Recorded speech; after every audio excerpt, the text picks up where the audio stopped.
저작권법 제25조 2항에 따라 학교 수업을 위한 저작물은 본 홈페이지에서만 이용 가능하며 이외 공간에서 저작물을 공유 또는 게시하는 행위는 저작권법 위반에 해당될 수 있습니다. 출처는 천재교육 T슬파고요. 저작권 보호 관련 경고 문구는 천재교육 T슬파 자료는 온라인 계약에 따른 학생의 수업을 돕기 위한 것으로 다른 목적으로 공유하여 사용하거나 외부에 유출할 수 없습니다. 오늘 교과서 250페이지 대단원 마무리 내용을 좀 살펴보도록 하겠습니다. 내용 정리 내용인데요. 생명기술이란 동식물, 미생물을 이용하여 인간 생활에 유용한 물질을 만들거나 그 기능을 이용하는 수단이나 방법을 말한다고 했었죠. 그리고 생명기술 특성은 높은 부가가치, 그리고 융합적, 그 다음에 넓은 대상 범위, 그리고 친환경적, 그리고 인간 생활과 밀접한 관련성이 있다는 것이 특징으로 배운 바가 있습니다. 우리 책 217페이지를 잠깐 보시면요. 생산된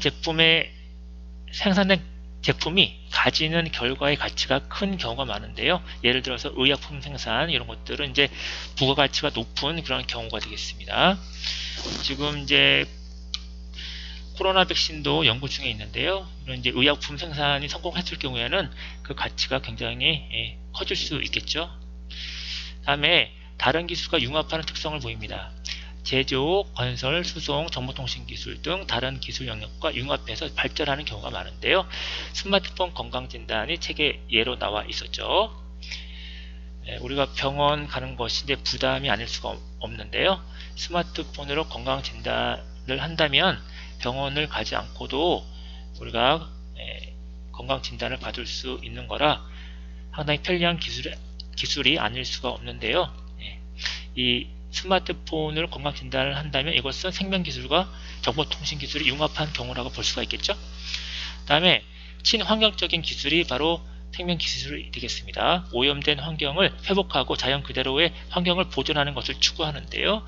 이제 기름이 바다에 많이 유출됐을 때 그 피해가 굉장히 커질 수밖에 없는데요. 기름 분해 미생물을 이용해서 그 기름을 분해할 수도 있겠습니다. 인간 생활과 밀접한 관련이 있는데요. 환경, 에너지, 식품, 의료 등 인간 생활과 밀접한 관련이 있는 기술 분야가 되겠습니다. 아무래도 생명기술로 만들어지는 것들이 환경, 그다음에 에너지, 식품, 의료 이런 분야이기 때문에 우리 생활과 뗄래야 뗄 수 없는 것이 바로 생명기술이 되겠고요. 그 다음에 대상 범위가 넓습니다. 살아있는 모든 생명체를 대상으로 하기 때문에요. 동식물, 미생물, 바이러스 이런 모든 생물체를 대상으로 하다 보니까 대상 범위가 넓다는 특징을 갖고 있는 것이 생명기술이 되겠습니다. 오른쪽에 보시면 생명기술 시스템에 대한 설명이 나와 있는데요. 동식물 자원에 인간의 노력, 자본, 지식 등을 투입해서 일련의 처리 과정을 거친 후 우리가 필요로 하는 식물이나 식품, 에너지, 약품 등을 얻고 이를 평가, 개선하는 과정이 되겠습니다. 교과서 218페이지를 보시면요. 투입 요소에는 동물자원, 식물자원, 다음에 자본 및 인력, 시설 이런 것들이 이제 투입이 되어야 한다는 내용이 나와 있고요. 다음에 이제 과정은 첨단 기술과 시설 등을 이용해서 새로운 생명 자원을 개발하거나 환경을 개선하는 그런 목적이 있는데요. 책에 번식과 성장, 생명체를 개발하고 크기를 키우는 번식과 성장이 있고, 그 다음에 성장을 위한 조건을 유지하고 질병을 치료하는 유지와 치료, 그리고 생명체를 수확하고 형태나 속성을 변화시키는 수확과 가공, 그 다음에 환경 변화에 적응하는 적응, 이런 것들이 다 과정에 해당된다고 볼 수 있겠습니다. 다시 정리하면 번식과 성장, 유지와 치료, 수확과 가공, 적응 이런 것들이 이제 과정에 속해 있는 것이고요. 그 다음에 산출은 생명기술 시스템의 단계를 거쳐 동식물 에너지, 그 다음에 의약품, 환경정화 물질 등을 개발 또는 완성하는 단계가 되겠는데요. 책에는 의약품, 동물복제, 새로운 작물, 다음에 환경정화 물질, 유전자 변형 생물체, 품종 개량 이런 것들이 결과물로서 산출에 대한 결과물로서 책에 소개가 된 바가 있습니다. 그 다음에 문제를 풀어보도록 하겠습니다. 생명기술의 원리. 이 기술은 무엇일까요? 우수한 생명체의 세포에서 핵을 꺼내어 핵이 제거된 난자에 집어넣는 기술. 이 기술은 무슨 기술일까요? 정답은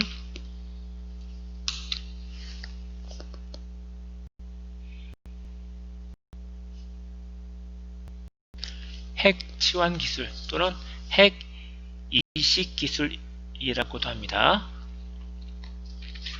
핵 치환 기술로 태어난 세계 최초의 복제 동물이 바로 복제양 돌리라고 했었죠. 2번 문제입니다. 일부 유전자를 잘라내어 특정 유전자를 추출한 후 다른 생물체 유전자에 붙여넣어 새로운 유전자를 만드는 기술. 바로 유전자 재조합 기술이죠. 이제 파란색 장미를 만든다든지 또는 병충해에 강한 그런 GMO 작물을 만든다든지 또는 인터페론, 인슐린과 같은 이런 것들을 많이 생산하고자 할 때 유전자 재조합 기술이 사용이 됩니다. 그 다음에 3번 문제입니다. 세포 이것 기술. 서로 다른 세포를 융합하여 두 성질을 모두 가지는 하나의 새로운 세포를 만드는 기술. 세포 융합 기술이죠.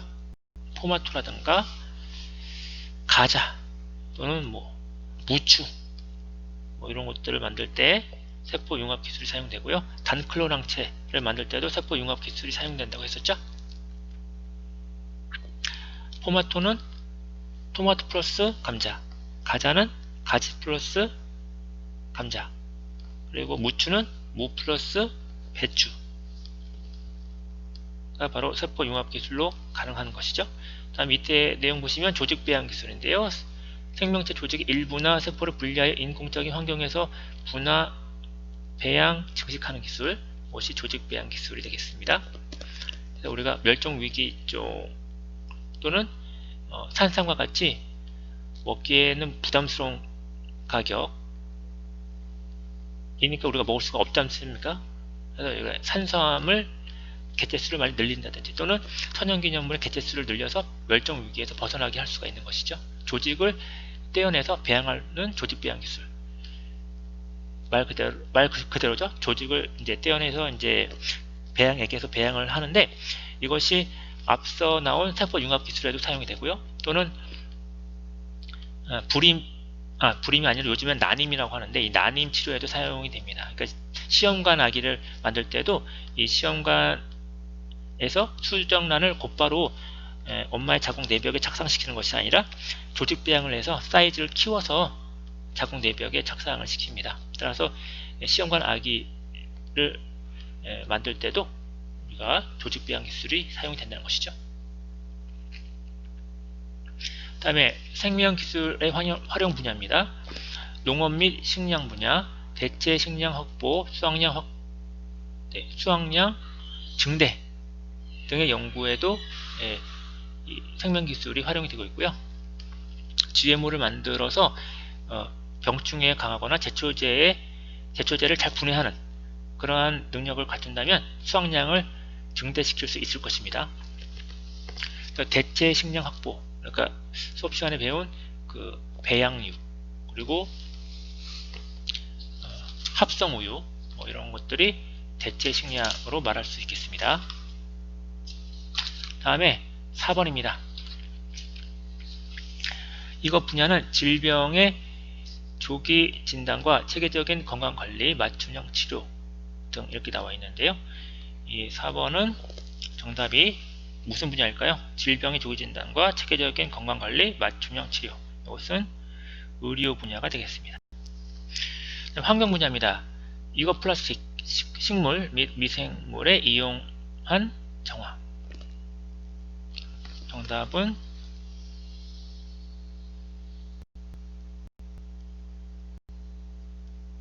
생분해성 플라스틱이 되겠습니다. 그래서 이제 플라스틱은 잘 썩지 않지 않습니까? 그래서 이제 문제가 되는데, 생분해성 플라스틱은 알아서 분해돼서 썩어서 환경에 이로운 그런 플라스틱이 바로 생분해성 플라스틱이 되겠습니다.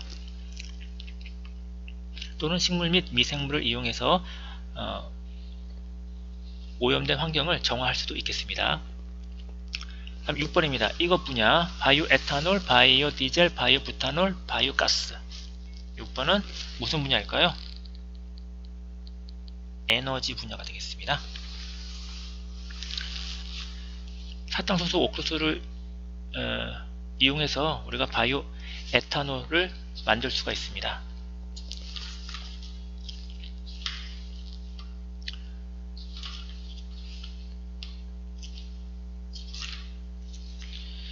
뿐만 아니라 야자, 돼지비계, 해바라기 이런 동식물 기름을 원료로 만든 친환경 연료로 만들어진 것이 바로 바이오 디젤이 되겠고요.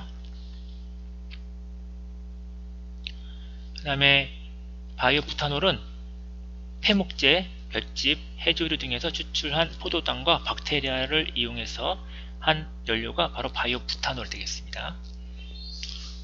뿐만 아니라 음식물 쓰레기나 가축의 분뇨 등 오염 물질을 미생물로 분해해서 생산한 연료오염 가스, 바이오가스도 있죠. 이 바이오가스가 바로 메탄이 되겠습니다. 예, 메테인, 바로 그 천연가스의 주성분인 메테인이 바로 이 바이오가스가 되겠는데요. 이런 것들은 에너지 분야가 되겠습니다. 그리고 생명기술의 발달에 미친 영향, 긍정적 영향과 부정적 영향이 있는데요. 긍정적 영향은 미생물을 이용한 환경정화, 다음에 바이오 에너지 생산, 그리고 질병 치료와 장애 극복을 말할 수 있겠고요. 부정적 영향은 복제 인간에 관한 사회적 문제 발생, 유전자 변형의 안정적 검증 부족, 다음에 생태계의 순환 구조 파괴 등을 말할 수 있겠습니다. 이런 긍정적, 부정적 영향이 있다는 것을 여러분들 잘 알아두시면 되겠습니다. 적정 기술은 배우지는 않았지만 간단히 알아보고 마치도록 하겠습니다. 지역의 정치적, 문화적, 환경적 조건을 고려하여 기술의 혜택을 필요로 하는 지역의 지속적인 개발이 가능케 하는 활동이나 방법을 말하는데요. 일단 이 개념 정도 알아주시고 자세한 내용은 수업 시간에 추가적으로 설명하도록 하겠습니다. 뭐 예를 들자면 아프리카에서는 오염된 물을 멀리서 이게 떠와서 먹는 경우가 많습니다. 그들에게 꼭 필요한 기술이 이제 굴러가게 하는 물통을 예로 말할 수 있겠는데요. 멀리서 물을 이제 떠와서 먹어야 되는데 물이 워낙 무겁기 때문에 들고 오는 것이 너무 힘들겠죠. 따라서 이제 굴러가게 하는 바퀴 모양의 물통, 이런 것들은 이제 적정 기술의 예로 말할 수 있겠고요. 그 다음에 오른쪽에 보면 지속 가능한 발전 이 내용이 나와 있는데요. 다음 세대에 필요한 것을 저해하지 않으면서 현재 필요한 것을 충족하는 발전인데요. 건강하고 지속 가능한 사회를 만들기 위해서 개인과 국가의 노력과 실천이 필요하다는 내용이 나와 있는데요. 환경이 이제 오염이 된다면 우리가 후손에게 오염된 환경을 물려주다 보니까 문제가 될 수가 있는데요. 그러니까 다음 세대에 필요한 것을 저해하지 않으면서 환경을 오염시키지 않으면서 우리가 필요로 하는 것을 충족해 가게끔 하는 발전이 바로 지속 가능한 발전인데요. 이 자세한 내용은 선생님이 수업 시간에 좀 더 시험 끝난 다음에 추가적으로 설명하도록 하겠습니다. 오늘은 여기까지 하겠습니다. 수고 많았습니다.